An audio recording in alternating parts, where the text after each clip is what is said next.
मेवात में सांप्रदायिक हिंसा और ज्ञानवापी पर सीएम योगी के बयान के बाद एबीपी न्यूज के लिए सी वोटर ने ऑल इंडिया सर्वे किया है। इस सर्वे में 2367 लोगों की राय ली गई है। सर्वे गुरुवार और शुक्रवार को किया गया है। इस सर्वे में मार्जिन ऑफ एरर +-3 से +-5% है। नमस्कार, स्वागत है आपका एबीपी न्यूज पर। मैं आपके साथ शीरीन हूं। पिछले 7 दिनों से हरियाणा का मेवात गलत वजहों से सुर्खियों में है। पहले मेवात में वीएचपी की शोभा यात्रा के दौरान सांप्रदायिक हिंसा हुई। हिंसा की आग अगल बगल के जिलों तक भी पहुंच गई। इस हिंसा के पीछे किसकी साजिश है?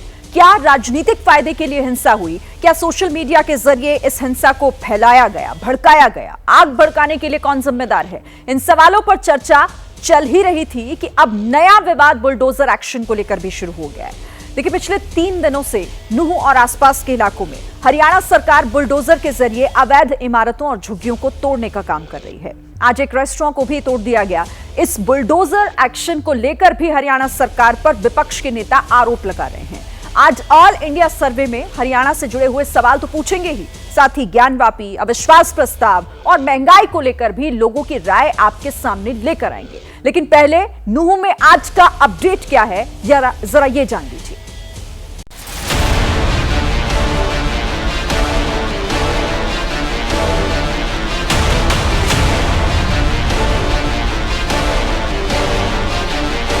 अवैध कब्जे पर यह बुलडोजर गरज रहा है हरियाणा के नूंह।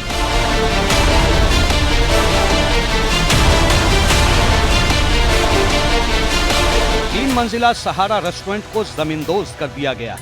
आरोप है कि 31 जुलाई को नूंह में हिंसा के दौरान भारी भीड़ में इस रेस्टोरेंट की छत से जमकर पथराव किया था।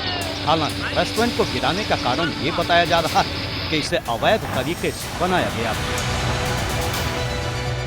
दंगाइयों उपद्रवियों के ऊपर प्रशासन की बुलडोजर कार्रवाई जारी है। आप देख सकते हैं, ये मंदिर के पास एक 3 मंजिला इमारत थी सहारा रेस्टोरेंट के नाम से, और प्रशासन ने इसे चिन्हित कर इस पर अब कार्रवाई शुरू कर दी है। जांच के दौरान ये पता चला था कि इस बिल्डिंग की छत का इस्तेमाल भी पथराव करने के लिए उपद्रवियों ने किया था। सहारा रेस्टोरेंट के नाम से ये इमारत थी, जिसके बाद अब प्रशासन ने कार्रवाई की है। और पिछले 3 दिनों से नूंह में बुलडोजर का एक्शन चल रहा है और इसे लेकर राजनीति भी हो रही है। जो घर तोड़े गए उसको कहा था अवैध है, इलीगल है। पूरे के पूरे मुसलमानों के घर तोड़ेंगे आप। जो लोग मस्जिद के इमाम का कत्ल किए उनका घर तोड़ेंगे आप। जो मस्जिद को जलाने की कोशिश की उनका घर तोड़ेंगे आप? नहीं तोड़ेंगे आप सिर्फ मुसलमान का घर तोड़ेंगे। बुलडोजर से इंसाफ करेंगे, और किससे करेंगे इंसाफ आप? कोर्ट, संविधान, सीआरपीसी, आईपीसी की जरूरत ही नहीं है। हुआ है उसमें देखो, बेकसूर लोग भी मारे गए, लोगों की दुकान जलाई गई, कोई मकान टूटे गए। ये बड़े दुर्भाग्यपूर्ण बात है। अब सरकार को अपराधियों को पकड़ना चाहिए। मकान तो अपराधी नहीं होते जो उसको गिराया जा रहा है। और हमने देखा है कि उन गरीब लोगों के मकान के झुग्गियाँ टाइप हैं, जिसमें लोग प्लास्टिक की पन्नी डाल के रह रहे हैं। उन गरीबों का कोई आसरा नहीं होता, कोई सहारा नहीं होता। 2 वक्त की रोटी मुश्किल से मिलती है। ऐसा जुल्म नहीं करना चाहिए कि आप हर किसी का लाइन से मकान को या उसकी झुग्गी को उजाड़ दें। अपराधी पकड़िए, अपराधी को सख्त से सख्त सजा दी है। अगर वो रोहिंग्या हैं या अवैध रूप से रह रहे हैं तो निकाल के बाहर करें। लाइन आर्डर उनके बस का नहीं है। डबल इंजन की सरकारें फेल हो रही हैं। जिस घर से पत्थर और बम फेंके जाएंगे उस पर बुलडोजर चलेंगे, चाहे वो किसी हिंदू का हो या मुसलमान का हो, किसी का हो। हम उसे हिंदू मुसलमान नहीं समझते, जो बीजेपी की सरकारों का, एनडीए का थॉट है। वैसे बुलडोजर का एक्शन अभी कुछ और दिनों तक चल सकता है। नूंह में सामान्य होते हालात के बीच आज सुबह 3 घंटे के लिए कर्फ्यू में ढील दी गई, लेकिन इंटरनेट पर पाबंदी 8 अगस्त तक जारी रहेगी। तो हरियाणा में जो कुछ हुआ उससे लेकर कई सवाल हर किसी के जहन में खड़े हो रहे हैं। इसे लेकर लोगों की अपनी अपनी राय भी है, और इसी पर हमने ये सर्वे किया है, ऑल इंडिया सर्वे, जिसमें इसी से जुड़े हुए कुछ महत्वपूर्ण सवाल पूछे हैं। उन सवालों पर सबसे पहले नजर डाल लेते हैं। और ऑल इंडिया सर्वे में हमने जो पहला सवाल पूछा कि हरियाणा हिंसा क्या पुलिस और सरकार की लापरवाही का नतीजा है, ये पहला सवाल, और इसका जवाब देखिए। हां कहने वाले 61% लोग हैं जो कह रहे हैं कि पूरी तरीके से जिम्मेदारी है पुलिस और सरकार की। ना कहने वाले 23% हैं जो नहीं मानते, और पता नहीं कहने वालों का जो आंकड़ा है वो 16% का है। लेकिन ज्यादातर यानी कि 61% जो मानते हैं कि देखिए पूरी तरीके से सिस्टम यहां पर फेल रहा, सरकार का फेलियर, प्रशासन का फेलियर। अगला सवाल क्या है? अगला सवाल भी हरियाणा हिंसा से जुड़ा हुआ, जिसके लिए जिम्मेदार आखिर किसे मानते हैं लोग। जब लोगों से यह सवाल पूछा तो पुलिस का नाम लेने वाले 26%, मोनू मानेसर को बताने वाले कसूरवार 26% हैं, और मामन खान का नाम लेने वाले 31% और 17% जो कह रहे हैं कि नहीं मालूम आखिर कौन जिम्मेदार। लेकिन यहां पुलिस की लापरवाही 26% जो मानते हैं कि पुलिस जिम्मेदार है इसके लिए, मोनू मानेसर को कहने वाले 26%, लेकिन 31% का यह आंकड़ा। ज्यादातर लोग जो मामन खान को इसके लिए जिम्मेदार मानते हैं, उनके बयान को कि उन्होंने जिस तरीके से बयान दिया उस पर यह विवाद पूरा जो है वो भड़क गया। और चलिए इस पर अब चर्चा करने के लिए हमारे साथ कुछ खास मेहमान जुड़े हुए हैं। सबसे पहले मैं परिचय आपसे करा दूं, सिद्धांत यादव बीजेपी के प्रवक्ता हमारे साथ जुड़े हुए हैं, आशुतोष वरिष्ठ पत्रकार हमारे साथ हैं, और हर्षवर्धन त्रिपाठी वरिष्ठ पत्रकार हमारे साथ जुड़े हुए हैं। आप सबका बहुत स्वागत है। शुरुआत लेकिन सबसे पहले सिद्धांत यादव जी आप ही के साथ, क्योंकि ज्यादातर लोग इस हिंसा को लेकर जो लापरवाही समझ रहे हैं, जो कह रहे हैं कि यहां पर क्योंकि सिस्टम पूरा फेल हो गया, फेलियर पुलिस का था, प्रशासन का, इसीलिए ये हिंसा हुई।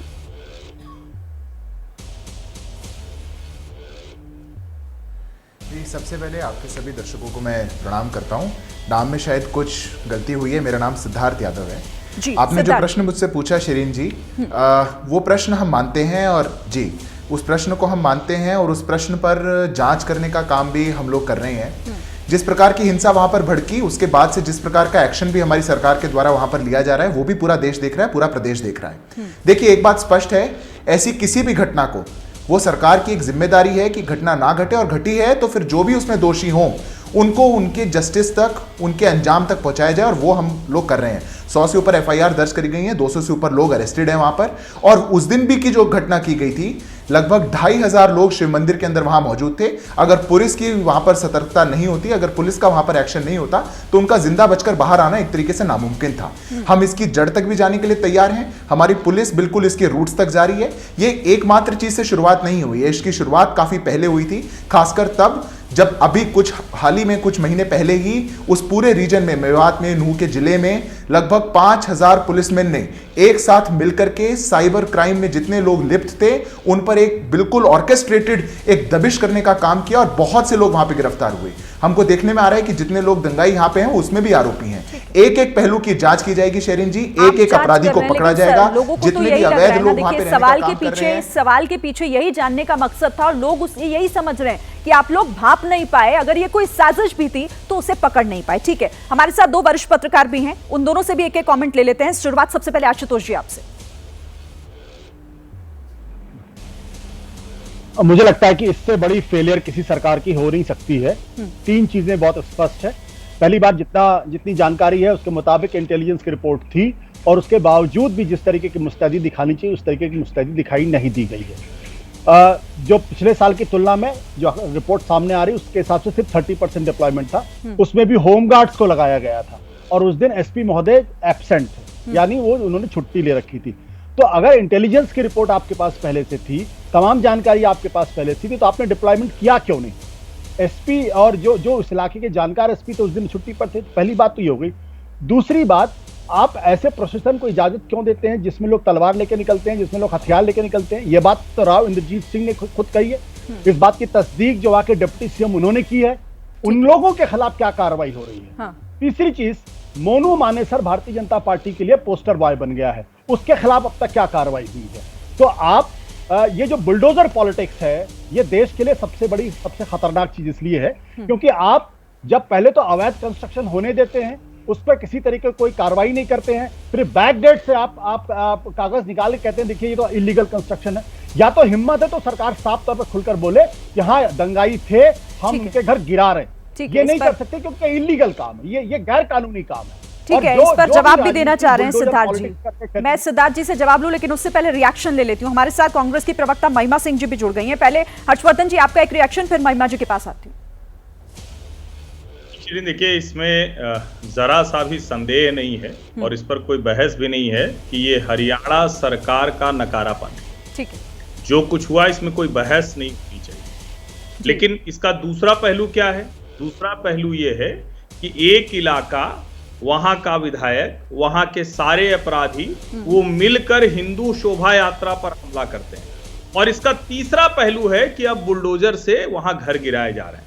मेरा ये मानना है कि सरकार को ऐसा नकारापन दोबारा न हो, इसे सुनिश्चित करना चाहिए और उस इलाके में जितने लोग हैं, विशेष करके जो अपराधी हैं, उनकी गिरफ्तारी हो रही, बड़ी अच्छी बात है।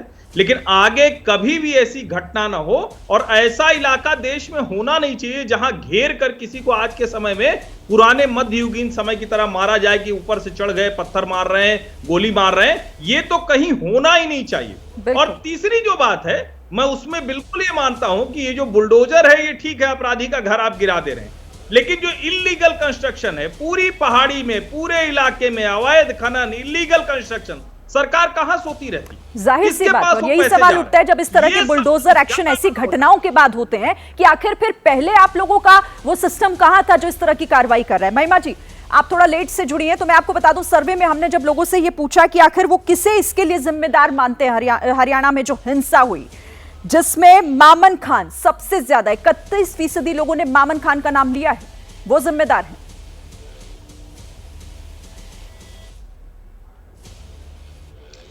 जय हिंद।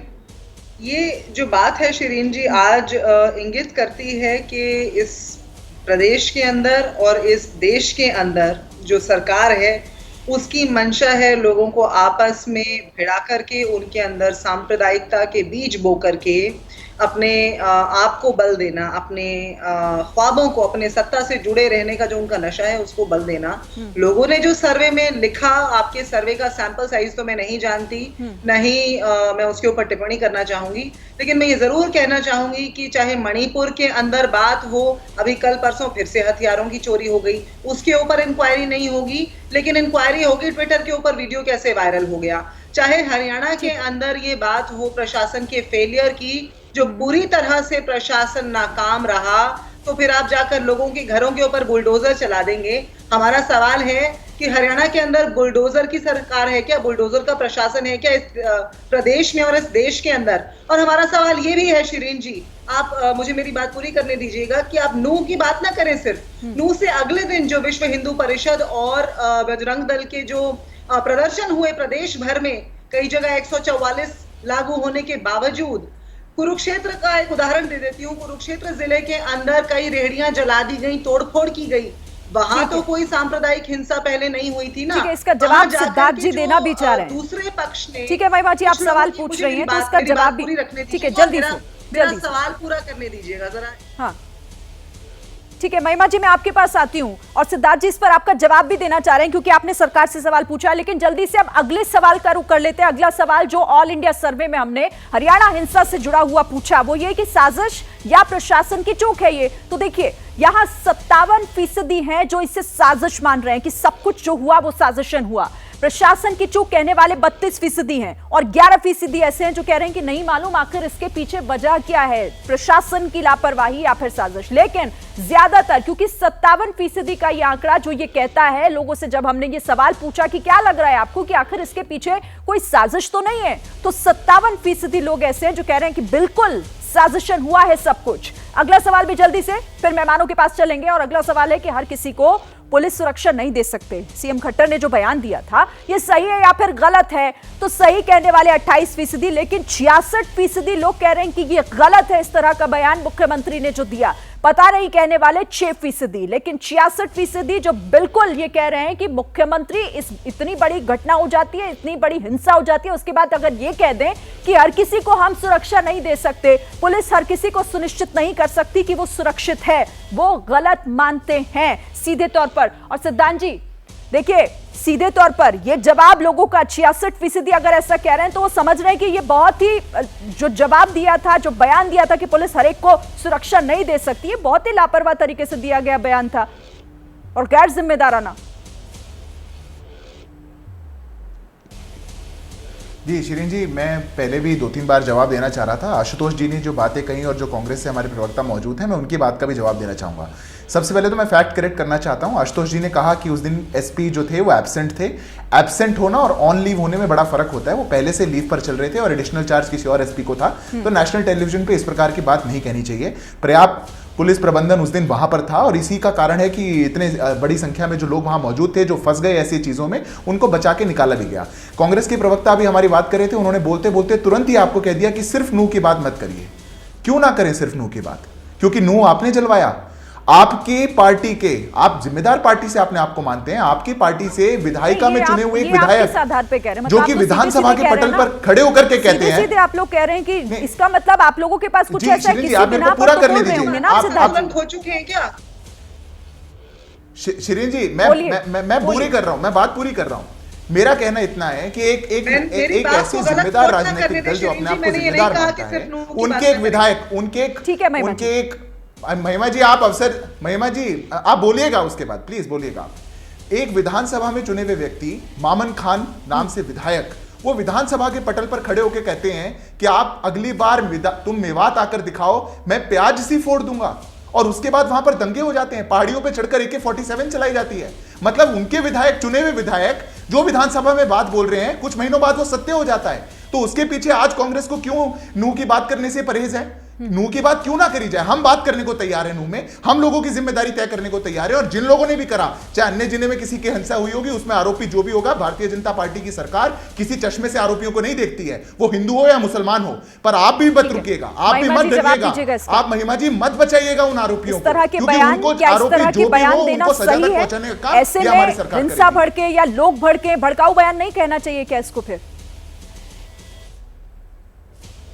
लोग टूट जाते हैं एक घर बनाने में, तुम तरस नहीं खाते बस्तियां जलाने में। मणिपुर को जलते हुए 4 महीने हो गए, होने को आ रहे हैं। यहाँ हरियाणा की बात हो रही है, गलत फैक्ट्स कोट कर रहे हैं। आप हरियाणा पे जवाब मत दीजिए। यहाँ बैठ करके बोल रहे हैं, मैंने बोला आप हरियाणा के जवाब मत दीजिए। अनुशासनहीनता पहले इनके अंदर है, इनको बर्दाश्त नहीं होता कोई बीच में जरा सा बोल दे तो, लेकिन इनको हर एक की बारी के बीच में बोलना है।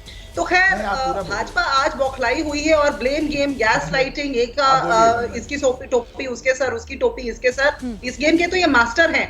लेकिन आज नू के अंदर जो हुआ है, वहां पर सरकार का फेलियर पूरा देश देख रहा है, विश्व देख रहा है। आज विश्व ये पूछ रहा है कि G20 हम कराने जा रहे हैं भारत के अंदर, भारत सुरक्षित भी है या नहीं, ये रेपुटेशन लेकर आ रहे हैं हमारे देश के लिए भाजपा और भाजपा के नेता और हमारे प्रधानमंत्री। मैं आज ये भी कहना चाहती हूँ, जब नू की बात हम कर रहे हैं, मैंने ये नहीं कहा सिर्फ नू की बात करें, मैंने कहा सिर्फ नू की बात न करें, क्योंकि कुरुक्षेत्र जैसे शांति प्रिय जिले के अंदर सांप्रदायिकता हो जाती है जहां पर ऐसा कुछ था भी नहीं। ये हमारे MLA की बात कर रहे हैं तो अपने मंत्री की बात भी बता दें। इनके केंद्रीय मंत्री बोलते हैं गोली मारो सालों को। ये अपने नेताओं की बात भी बता दें जो भड़काऊ बयान देते हैं। परवेश वर्मा ने दिल्ली के अंदर खड़े होकर क्या कहा था, इनको वो भी याद होगा। ये बोलते हैं कि जाकर चुन चुन कर मारो। सवाल तो वही है ना महिमा जी, और लोगों को भी यही लग रहा है, अगर वो गोली मारने की बात कहते हैं, ये प्याज की तरफ फोड़ डालने की बात करते हैं, तो दोनों ही भड़काऊ बयान है ना।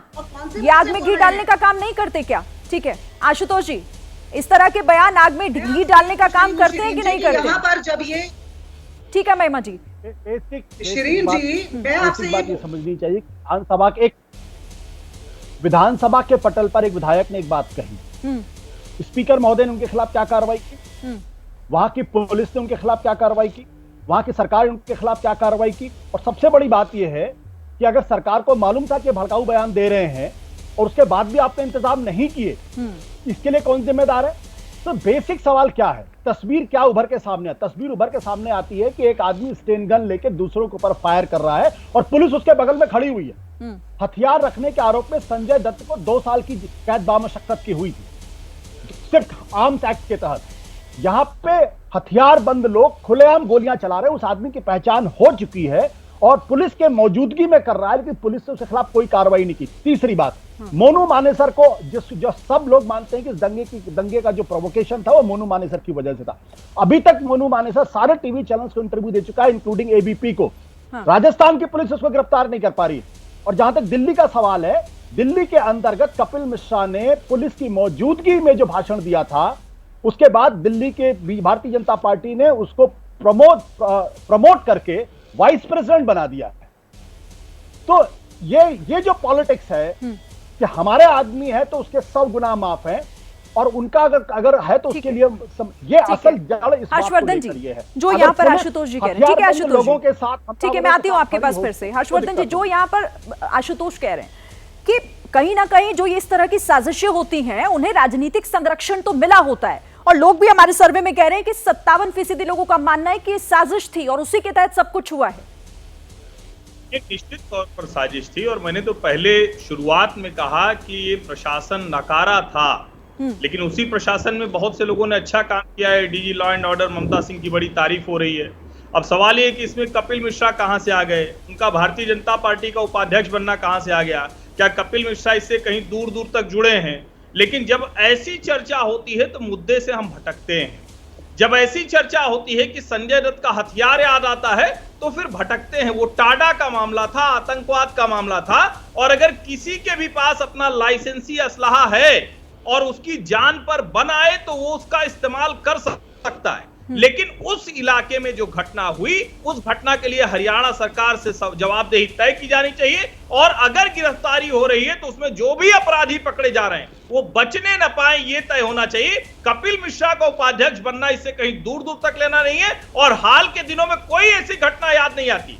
कपिल मिश्रा अगर नेता के तौर पर कोई लड़ाई लड़ते हैं, कहीं खड़े होते हैं, दिल्ली के भी दंगे में उनकी कोई भूमिका नहीं थी। जिस वीडियो को आधा अधूरा काट कर कई जो फर्जी फैक्ट चेकर से वो चलाते हैं, मुझे लगता है ये भी एक बहुत गलत तरीका है। संवेदनशील मुद्दों पर चर्चा गलत तरीके से ऐड करना चाह रहे हैं यहाँ पर। फिर सिद्धार्थ जी के पास आती हूँ। अगर विधानसभा के पटल पर मामन खां का दिया गया बयान प्रोवोकेटिव है दंगों के लिए, तो कपिल मिश्रा का नॉर्थ ईस्ट में दंगे के समय दिया गया बयान उससे ज्यादा प्रोवोकेटिव है।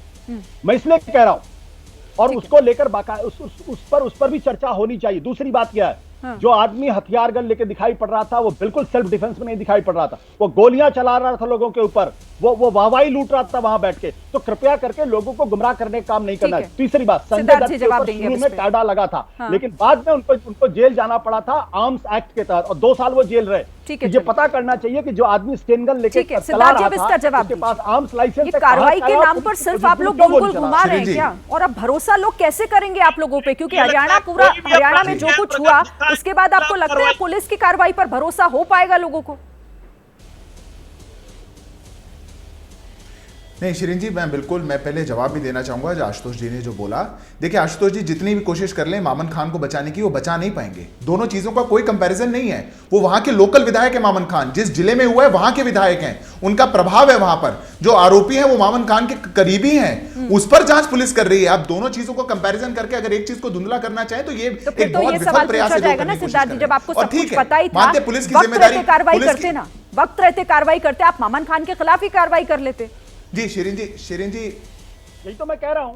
शिरीन जी बिल्कुल पुलिस की जिम्मेदारी, इंटेलिजेंस की जिम्मेदारी है। हमारे हरियाणा प्रदेश के गृह मंत्री वहां पर खुद गए, पूरी एक चीज का मुआयना किया जा रहा है। पर मेरा आपसे एक निवेदन है, मेरा नहीं बिल्कुल नहीं, मैं शिरीन जी एक निवेदन आपसे करता हूं, आपको जैसा कहना है कहिए, पर कोई भी जिम्मेदारी तय करते हुए आप ऐसे नेताओं को फ्री पास नहीं दे सकते हैं।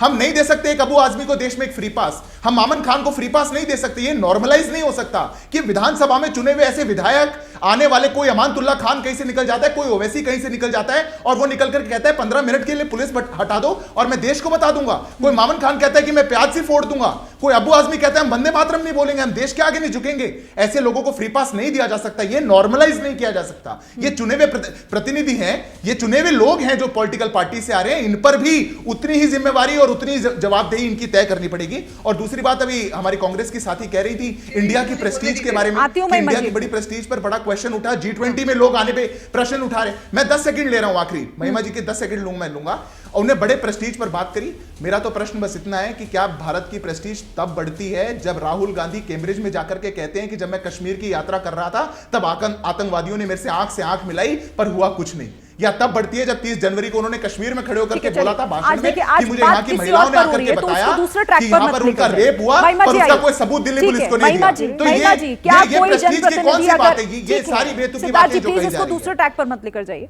महिमा जी, क्या ये जिम्मेदारी किसी जनप्रतिनिधि की नहीं है कि वो जो बोल रहा है, जो वो बयान दे रहा है, अगर वो विधानसभा में खड़े होकर बयान दे रहा है तो उसका असर किस तरीके से होगा? या फिर मालूम होते हुए इस तरह के बयान दिए जाते हैं क्योंकि राजनीति सबसे ऊपर हो जाती है?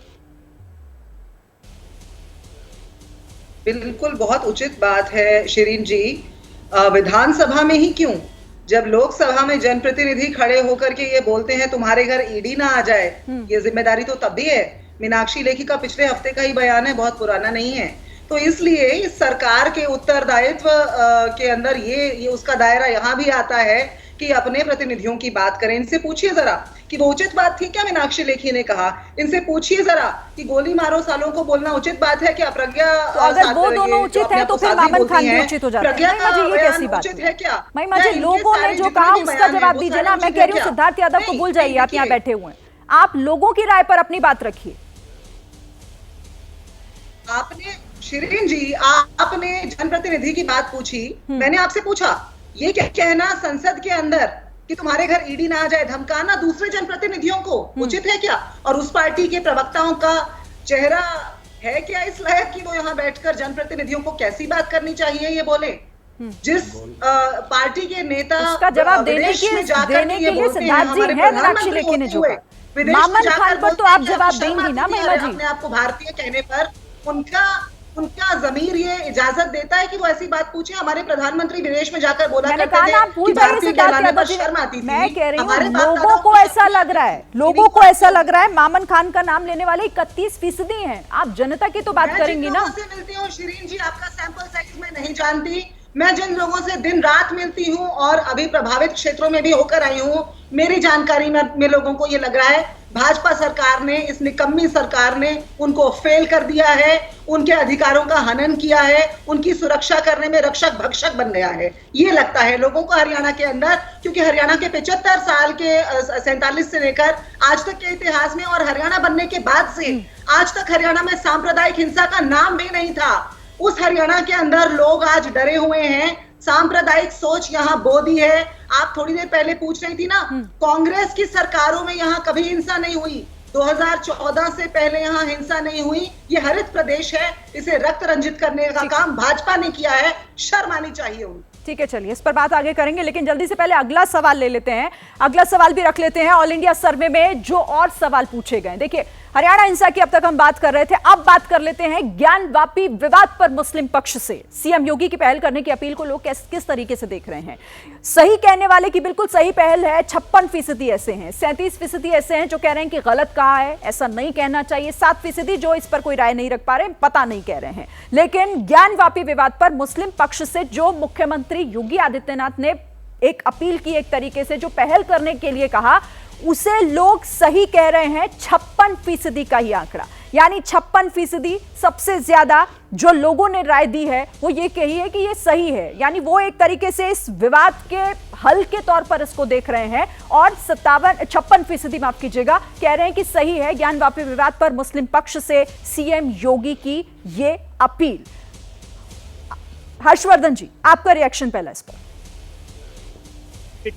शिरीन, मेरा ये मानना है कि योगी आदित्यनाथ ने अपनी जो भावना व्यक्त की, मैं उसके पक्ष में नहीं हूँ। मेरा ये मानना बिल्कुल नहीं है कि कोई 4 लोग आए और जो उन्होंने कहा कि ऐतिहासिक भूल सुधार लें।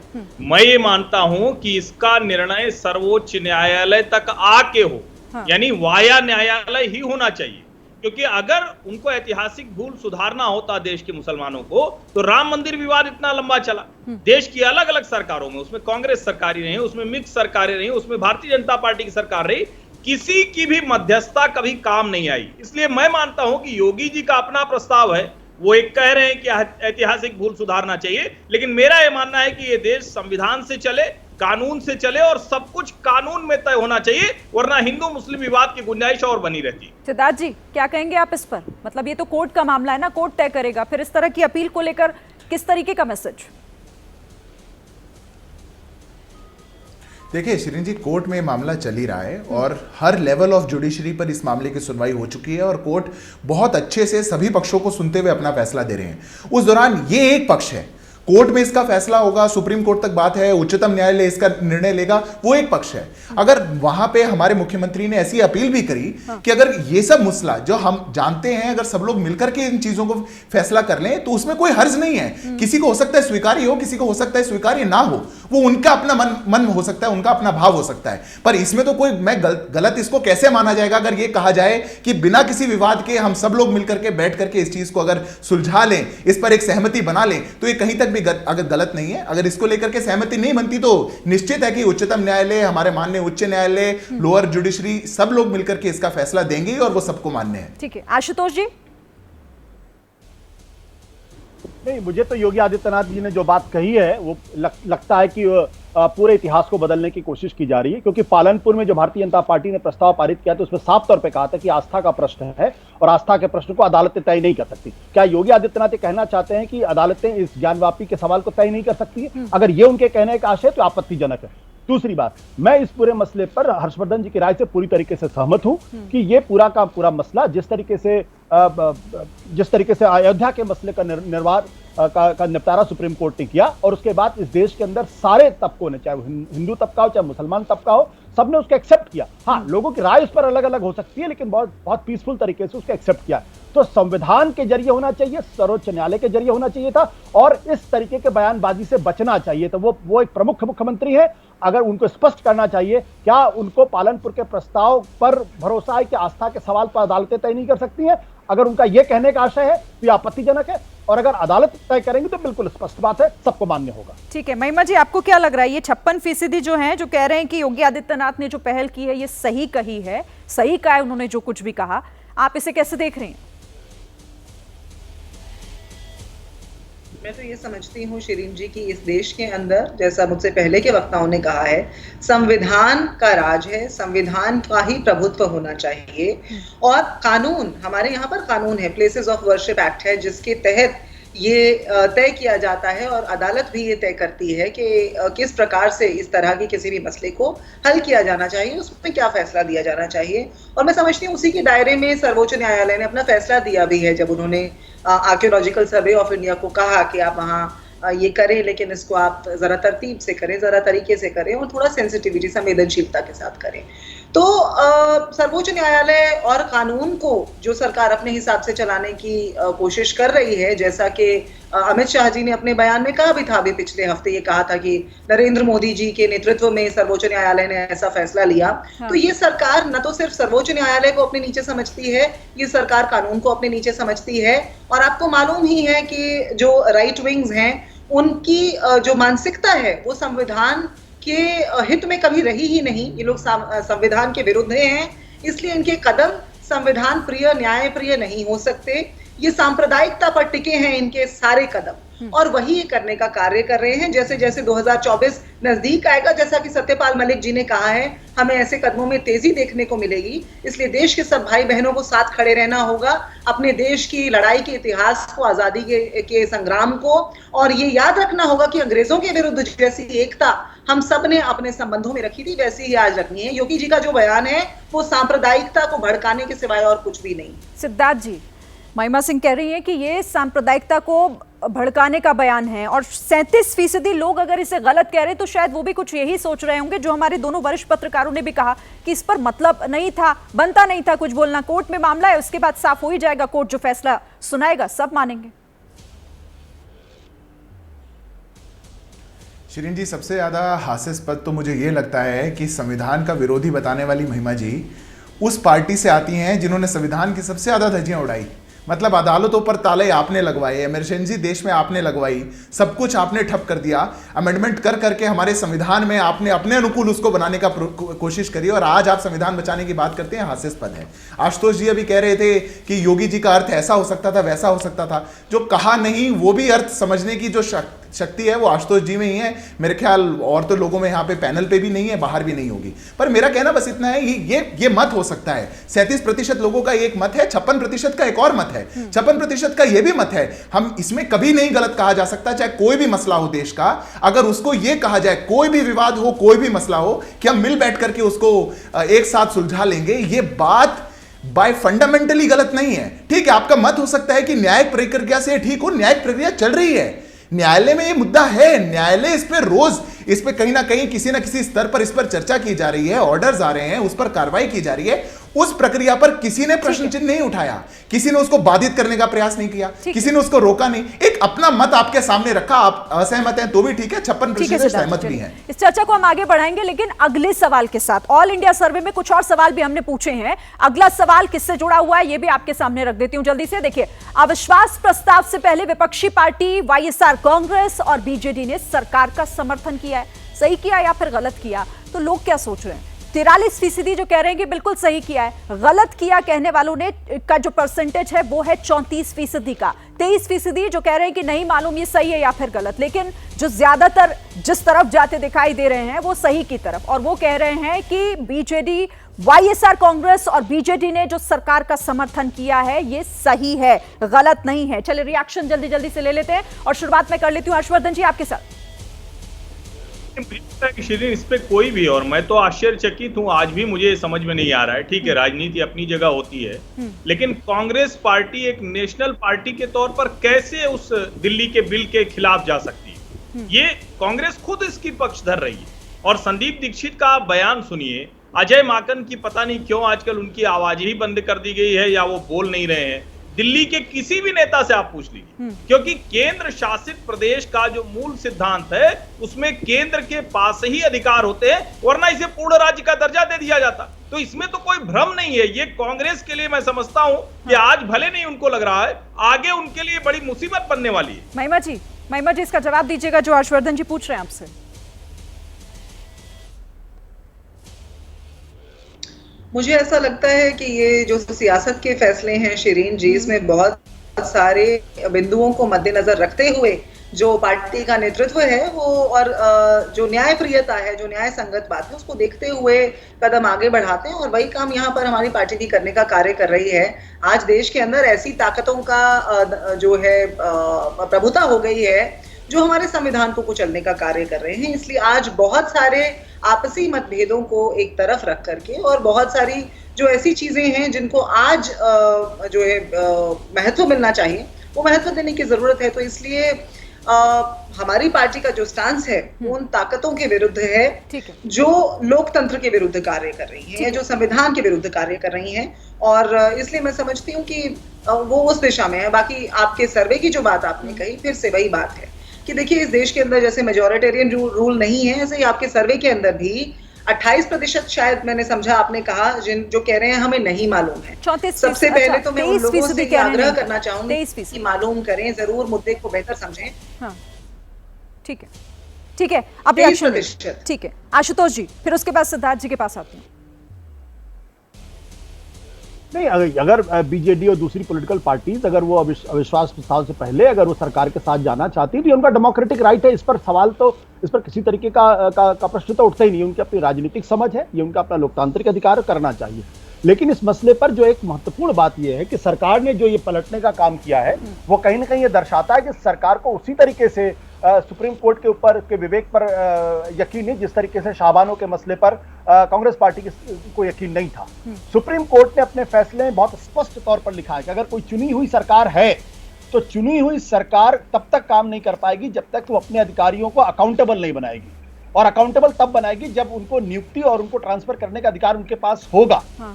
सरकार के, और ये कहा ये सुप्रीम कोर्ट ने स्पष्ट तौर पर लिखा, और 5 जजेस की बेंच है वो, और ये बहुमत के साथ फैसला नहीं, सर्वानुमति के साथ फैसला हुआ। अमूमन जब बेंच कॉन्स्टिट्यूशन बेंच बनती है तो उसमें कहीं ना कहीं वॉइस ऑफ डिसेंट होती है। तो सर्वसम्मति से लिए गए फैसले को जो डेमोक्रेटिक है, कॉन्स्टिट्यूशनल है, उसको सरकार ने बदलने का काम किया है। ये गैर संवैधानिक काम है।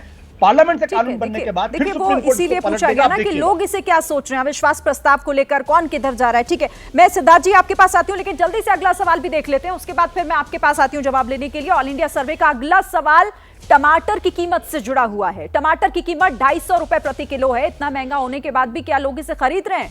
30% जो कह रहे हैं कि हाँ खरीद रहे हैं, लेकिन 63% ऐसे हैं जो कह रहे हैं नहीं, हम नहीं खरीद रहे हैं टमाटर इतना महंगा। 7% कह रहे हैं नहीं मालूम। लेकिन 63% महंगा टमाटर नहीं खरीदने की बात कर रहे हैं। टमाटर की कीमत 250 रुपए प्रति किलो है। इतना महंगा होने के बाद भी क्या लोग खरीद रहे हैं? इसका मतलब ये हुआ सिद्धार्थ जी, मतलब ये भी एक तरीके से महंगाई का विरोध करने का तरीका कि इतना महंगा हो गया, नहीं चाहिए हमें, नहीं खरीदेंगे हम। देखिए शिरीन जी, निश्चित है टमाटर और या ऐसी कुछ जो सब्जियां होती हैं पेरिशेबल गुड्स होते हैं। कई बार बारिश जब ज़्यादा होगी, बरसात ज़्यादा होगी, खेतों में फसल खराब हो जाती है, डिमांड बढ़ जाती है, सप्लाई कम हो जाती है, प्राइसेस बढ़ते हैं। ये बेसिक इकोनॉमिक्स है। पेरिशेबल गुड्स में प्राइसेस ऊपर नीचे जाते रहते हैं, हम सब जानते हैं। जिसमें देखने की बात है वो ये है कि अभी कोई देश में सरकार ऐसी नहीं है जो आर्टिफिशियली प्राइसेस को बढ़ाती हो, जैसे यूपीए की सरकार में शरद पवार जी करते थे। ऐसा आज नहीं है। ये देश में पेरिशेबल गुड्स नेचुरली, टमाटर सस्ते भी थे, टमाटर महंगे हुए हैं, सरकार उस पर नियंत्रण की भी कोशिश कर रही है। उसको स्टॉक ना किया जाए, ऐसे होर्डर्स ना आ जाएं, उसका एक प्रयास निरंतर सरकार कर रही है। और इसलिए मेरा मानना है कि जो आपके लोगों में मत भी, सर्वे में जिन लोगों ने मत भी दिया है, उनके मत का भी हम सम्मान करते हैं। और जो पेरिशेबल गुड्स का एक प्राइस मार्केट मंडी तक टमाटर मार्केट तक पहुंच गया, मंडी तक पहुंच गया, लोग नहीं खरीद रहे, तो इसमें नुकसान किसका है? नुकसान उस किसान का है ना महिमा जी। नहीं देखिए, ये अभी जो है आर्टिफिशियल इन्फ्लेशन की बात कर रहे थे भाजपा के प्रवक्ता। ये भाजपा वो पार्टी है जिसने अपने पूंजीपति मित्रों को फायदा दे करके ये जो किसान अध्यादेश लेकर आए थे उसका मकसद ही यही था। लेकिन खैर कैसे औंधे मुंह पड़े वो अध्यादेश इन्हीं के ऊपर, वो हम सब ने देखा। मोदी जी को हाथ जोड़ के देश से माफी मांगनी पड़ी। लेकिन आज ये जो बात कर रहे हैं ये भूल गए हैं, इन्हीं की अपनी एक मंत्री है कहीं पर जो ये कहती है टमाटर महंगे हो गए तो मत खाओ भाई। ये भाजपा की सरकार का, उसके प्रतिनिधियों का लॉजिक है। वो ये कहते हैं महंगे हो गए तो मत खाओ, तो 63% ने उनकी बात मान ली। इसलिए आज भाजपा के प्रवक्ता यहाँ बैठकर निर्लज्जता से वो भी आर्टिफिशियल इन्फ्लेशन की बात कर रहे हैं, जबकि हमें पता है हिमाचल के अंदर वक्त की कमी है, जल्दी से एक रिएक्शन और ले लो। पूंजीपति मित्रों ने किस तरह से हथिया लिया है। हर्षवर्धन जी। शिरीन, मुझे लगता है कि टमाटर महंगा है और विपक्ष को इसको मुद्दा बनाना चाहिए, लेकिन ये भी सच है कि इस तरह की सब्जियां सीजनल महंगाई होती है, बहुत लंबे समय तक ये टिकती नहीं है। और अगर जनता को ज्यादा परेशान करने लगेगी तब वो भले रिएक्ट करती है। ठीक है, चलिए वक्त इतना ही था। सिद्धार्थ जी माफी के साथ आपके पास आ नहीं पाऊंगी, लेकिन बहुत बहुत शुक्रिया आप सभी खास मेहमानों का हमारे साथ जुड़ने के लिए और इस सर्वे में शामिल होने के लिए।